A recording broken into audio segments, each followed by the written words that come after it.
आखिर हम बोलना क्या चाहते हैं?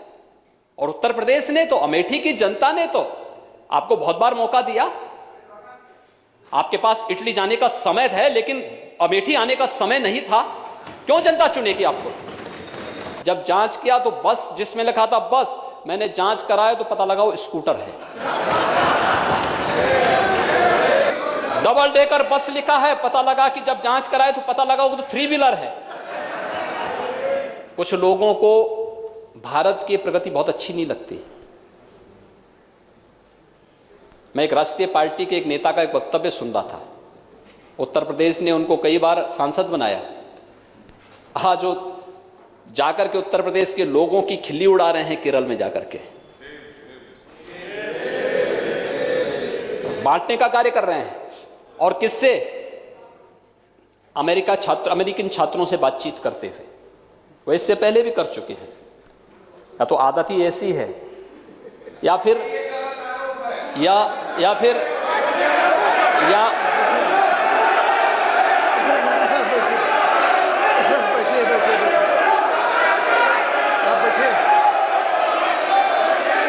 आप बैठिए, आप बैठिए, आप बैठे हैं, आप बैठे, आप बैठे, ये डिस्टर्बेंस ठीक नहीं। आप बैठे हैं, आप बैठे। अध्यक्ष जी, ये बैठे, कृपया बैठे। जब सभी पार्टियों के नेता बोले मान्यवर, तो इधर आराम से जितना चाहा जिसने बोला और सबने आराम से सुना मान्यवर। ये डिस्टर्बेंस किसी तरीके नहीं, नहीं नहीं नहीं, बिल्कुल नहीं, नहीं नहीं मान्यवर, ये तरीका ठीक नहीं है मान्यवर।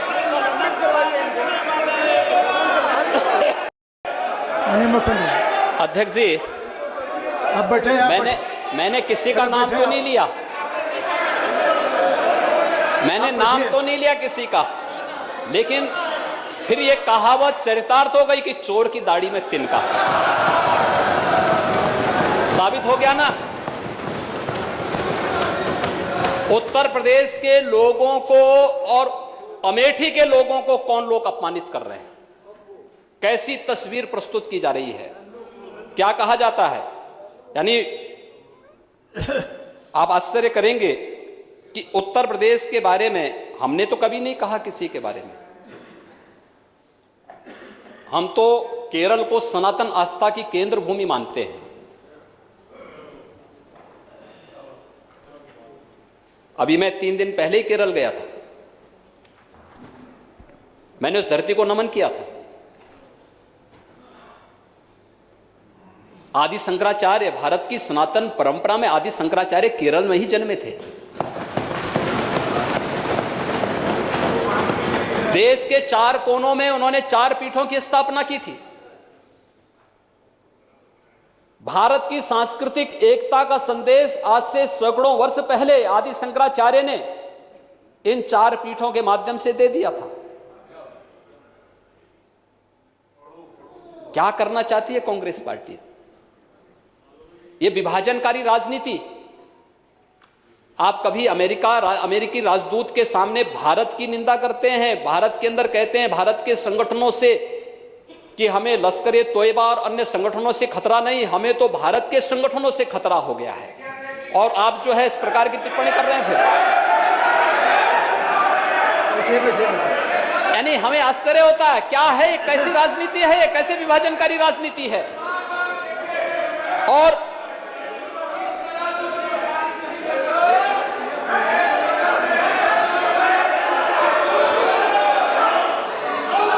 ये कैसा राजनीतिक संस्कार है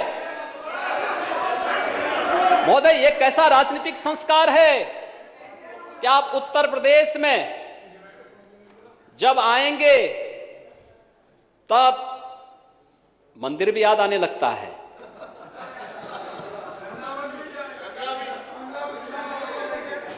तब कहेंगे कि वृंदावन को बचाओ।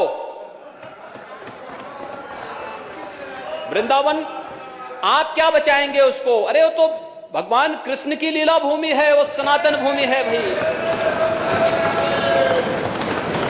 तो उसका कंस बाल बांका नहीं कर पाया है, आज क्या कोई कर पाएगा? लेकिन भारत की इस प्रकार की छवि को खराब तो मत करिए।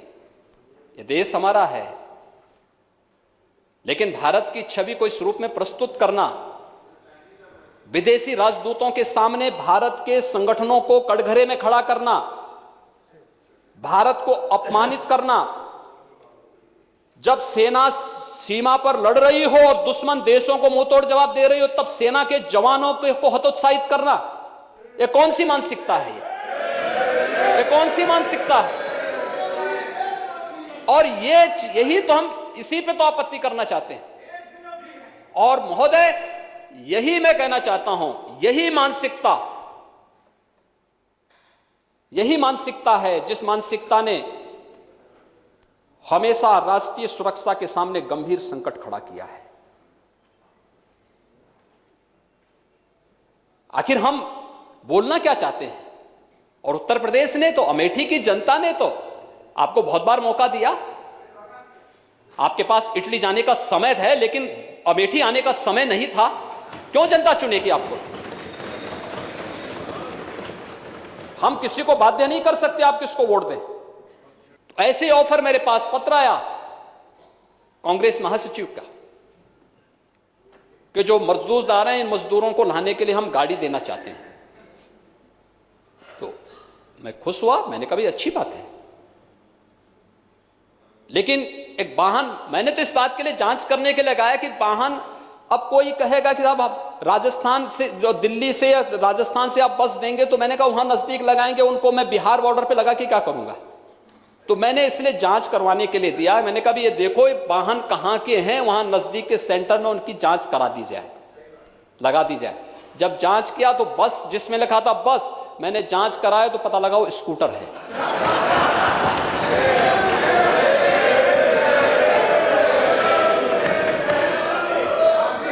डबल डेकर बस लिखा है, पता लगा कि जब जांच कराए तो पता लगा वो तो 3 व्हीलर है। और जब फिर इसकी और जांच कराई गई तो पता लगा कि इसमें से तो आधे वाहन ऐसे हैं जो स्क्रैप में जा चुके हैं, कंडेम हैं। ये मजाक नहीं है उत्तर प्रदेश के लोगों के साथ, तो क्या है ये मजाक करने की आदत? किसी व्यक्ति को, किसी परिवार को इस रूप में ये छूट कौन दे रहा है? और क्या राजनीति में महामारी के समय जब कोविड प्रबंधन हो रहा हो तब भी हम गंभीरता नहीं बरत सकते? हर एक चीज में राजनीति करना क्या आवश्यक है? हर एक चीज के लिए राजनीति नहीं होती है। भाई किसी के घर में कोई दुखद घटना घटित हो और हम जाके वहां पे जाकर के कोई डीजे बजाने लग जाएंगे तो कैसा लगेगा? कैसा लगेगा? मारपीट तो होगी वहां पे। भाई अगर वो व्यक्ति स्वाभिमानी परिवार होगा तो पटक के मारेगा। भाई दुखद घटना है और तुम जो है मेरे घर के सामने जो है फिल्मी गाना बजा रहे हो, डीजे बजा रहे हो, ये कैसा मजाक है? और यही स्थिति करने का प्रयास हुआ उत्तर प्रदेश के लोगों के साथ। यानी कोरोना के दौरान भी, इससे पहले भी, और अब केरल के अंदर जाकर के भी यही हो रहा है। वहां पर भी ये चीजें हो रहा है।